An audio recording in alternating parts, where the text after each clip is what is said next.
కాళేశ్వరం బ్యారేజీలో మేడిగడ్డ బ్యారేజీ వద్ద మళ్లీ భారీ శబ్దాలు వచ్చాయి. కుంగిన 7వ బ్లాక్లోని 16వ నెంబర్ గేటుకు పైకెత్తడానికి నీటిపారుదల శాఖ ప్రయత్నించగా బ్యారేజీ కింద భాగం నుంచి భారీగా శబ్దాలు ప్రకంపనలు రావడంతో వెంటనే ఆ పనులను నిలిపివేశారు. అక్కడ ఏర్పాటు చేసిన సెన్సర్లు సైతం శబ్దాలు ప్రకంపనలను గుర్తించి అలర్ట్ చేశాయి. గతంలో వరదల సమయంలో బ్యారేజీ పునాదుల కింద నుంచి ఇసుక కొట్టుకుపోయి భారీ బొరియ ఏర్పడి ఉండవచ్చని జియోఫిజికల్ జియోటెక్నికల్ పరీక్షల ద్వారా ఓ అంచనాకు వచ్చినట్లు నీటిపారుదల శాఖ వర్గాలు చెబుతున్నాయి. టన్నుల కొద్దీ బరువు ఉండే గేటును పైకి ఎత్తే క్రమంలో పునాదులపై ఒత్తిడి పెరుగుతుందని, పునాదుల క్రింది భూగర్భంలో బొరియ ఉండడంతో ఆ ఒత్తిడికి బ్యారేజీ మరింత కుంగిపోవచ్చని ఆందోళన వ్యక్తం చేస్తున్నాయి.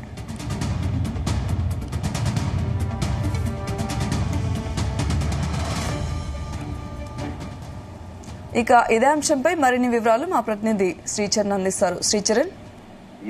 సౌమ్య, కాళేశ్వరం ప్రాజెక్టులోని మేడిగడ్డ, అన్నారం, సుందిళ్ల బ్యారేజ్ల రిపేర్లను జూన్ 30 లోపు కూడా పూర్తి చేసేందుకు గవర్నమెంట్ ఒక డెడ్ లైన్ పెట్టుకుంది. ఇందులో భాగంగా ఇరిగేషన్ అధికారులకు కసరత్తు పైన కూడా ఆర్డర్స్ కూడా ఇష్యూ చేశారు. వరదలు వచ్చే లోపల పనులు చేయాలని కూడా గవర్నమెంట్ ఇరిగేషన్ డిపార్ట్మెంట్ ఆఫీసర్స్ కి కూడా ఒక ఆదేశించింది. అందుకు నిర్మాణ సంస్థ L&T కూడా ఓకే చెప్పినట్లు కూడా సమాచారము. అయితే మనము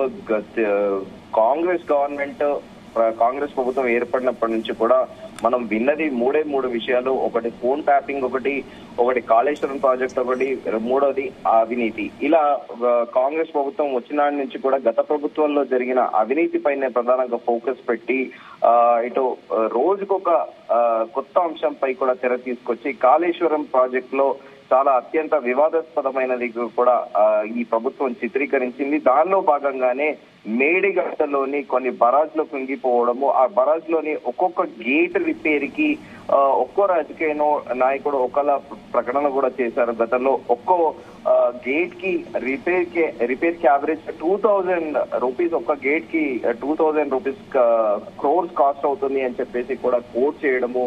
గడిచిన కొద్ది రోజులుగా వివాదాస్పదంగా మారిన ఈ కాళేశ్వరంలోని మేడిగడ్డ, అన్నారం, సుందిళ్ల బ్యారేజ్ల రిపేర్లు కూడా ప్రస్తుతం హాట్ టాపిక్ గా ఉన్నది. ఎందుకంటే మొదట సదరు కాంట్రాక్ట్ సంస్థ ఏదైతే ఉందో మొదట తాను రిపేర్ ఇవన్నీ కూడా మళ్లీ మరమ్మతులు చేయడానికి ముందుకు చొరవ చూపగా, అనంతరం కూడా మళ్లీ ఎక్కడ కేసులు ఎదుర్కోవాల్సి వస్తుందన్న భయానికి కూడా ప్రభుత్వం అల్టిమేటం జారీ చేయడంతో ఒప్పుకొని ప్రస్తుతము బ్యారేజ్ మరింత డ్యామేజ్ కాకుండా ఉండాలంటే ఆ పనికి కూడా ముందుకొచ్చి కూడా రాఫ్ట్ పిల్లర్ల కింద ఉన్న గ్యాప్ ని ఫిల్ చేయడమే అత్యంత ప్రాధాన్యమైన పని అని కూడా డిసైడ్ అయ్యి కూడా ఈ పనికి సదరు సంస్థ ముందుకు రావడం కూడా ఇప్పుడు సర్వత్రా చర్చనీయాంశంగా మారింది.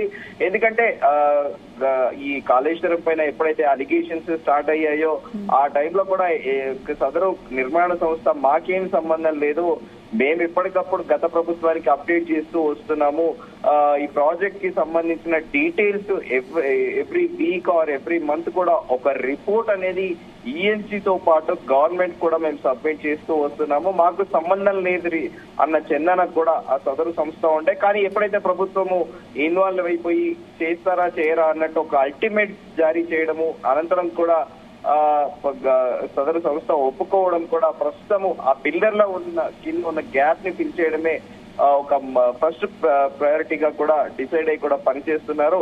అయితే ఆ తర్వాత కొట్టుకుపోయిన ప్రదేశాల్లో, దెబ్బతిన్న ప్రాంతాల్లో కూడా షీట్స్ తో రిప్లేస్ కూడా చేస్తారు. అయితే నిన్న ఒక్కసారిగా కూడా అక్కడ ఈ బరాజ్ లోని అవి గ్రిల్స్ కూడా గేట్స్ కి సంబంధించినవి అవి ఎత్తుతూ ఉంటే ఒక్కసారిగా కూడా పాక్షికంగా అక్కడ భూమి కూడా కంపించిందని కూడా వార్తా కథనాలు వెలువడుతున్నాయి. ఒక్కసారిగా కూడా అక్కడ అధికారులు కూడా భయప్రాంతులకు గురైనట్టు కూడా సమాచారము. సో ప్రస్తుతము ఈ ఎత్తలేని పరిస్థితి ఉన్న గేట్లను పూర్తిగా తొలగించేందుకు ఏర్పాట్లు కూడా చేస్తున్నట్టు కూడా వివరించారు. రాత్రి పగలు తేడా లేకుండా పనులు జూన్ 30 లోపు ఎంత వీలైతే అంత ఎక్స్పిడైట్ గా కూడా పూర్తి చేయాలని కూడా ఇటు గవర్నమెంట్ డిసైడ్ అయింది. ఆ కన్సర్న్ నిర్మాణ సంస్థతో పాటు ఆ కాంట్రాక్ట్ ఎవరైతే తీసుకున్నారో వారితో పాటు ఇరిగేషన్ అధికారులను కూడా త్వరగా పూర్తి చేయాలని కూడా గవర్నమెంట్ ఆర్డర్స్ ఇష్యూ చేసింది. మరోవైపు మేడిగడ్డ బ్యారేజ్ లో పనులు చేసే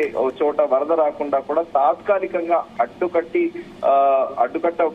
కట్టి కూడా పనులు చేపట్టనున్నారు. ఎందుకంటే ఇప్పుడు వాతావరణ శాఖ కూడా ప్రెడిక్ట్ చేస్తోంది ఈసారి మాన్సూన్ సీజన్ చాలా ఎర్లీగా స్టార్ట్ అవుతుంది అని కూడా చెబుతున్నారు. నైరుతి ఋతుపవనాలు ఈసారి జూన్ మొదటి వారంలోనే 6 లేదా 8వ తేదీ వరకు కూడా రాష్ట్రంలో నైరుతి ఋతుపవనాలు రానున్నాయని వాతావరణ శాఖ ప్రెడిక్ట్ చేస్తోంది.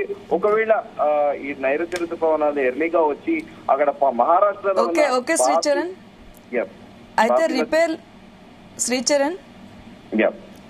అయితే రిపేర్లు చేసినా కూడా బ్యారేజీ భద్రతకి ముప్పు ఉంటుందని నిపుణులు చెప్పారు ఆల్రెడీ. అయితే వాళ్ళ మాటలకి తోడుగా ఈ శబ్దాలు బలం చేకూరుస్తున్నాయా ఏంటి? ప్రస్తుతానికి ఇది తాత్కాలికంగానే దీనికి ఈ వర్షాకాలం అనేది ఈ వరదల్లో కొట్టుపోకుండా ఉండేటందుకే ఇది తాత్కాలికంగా మరమ్మతులు చేపట్టొచ్చు అని కూడా నిపుణులు అంటున్నారు. కానీ మరి వాస్తవికంగా చూడాలి. ముందుగా కదా NSDA national dam safety authority ఏదైతే ఒక మధ్యంతర నివేదిక ఇచ్చిందో దానికి అనుగుణంగానే ప్రస్తుతం కూడా ఈ గవర్నమెంట్ కూడా బ్యారేజ్ రిపేర్లను చేపట్టేటందుకు కూడా L&T సంస్థ కూడా బేషరతుగా ఒప్పుకున్నట్టు తెలుస్తోంది.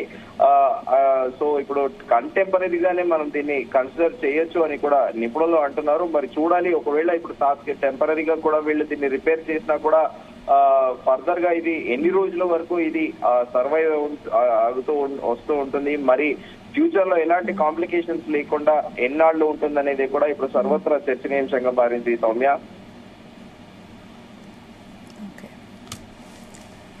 అయితే చరణ్, జూన్ 30 లోపల కాళేశ్వరం రిపేర్స్ పూర్తి చేయాలని ప్రభుత్వం పట్టుదలగా ఉంది. మరి ఈ శబ్దాలు దానికి ఆటంకంగా మారాయంటారా? ప్రస్తుతానికి కంప్లీట్ గా దాని గురించి స్పెసిఫిక్ గా అటు L&T సంస్థకు చెందిన నిపుణులు ఇంజనీర్లతో పాటు ఇక్కడ ENCకి చెందిన నిపుణులు కూడా అక్కడ కంప్లీట్ గా కూడా మానిటర్ చేస్తున్నారు.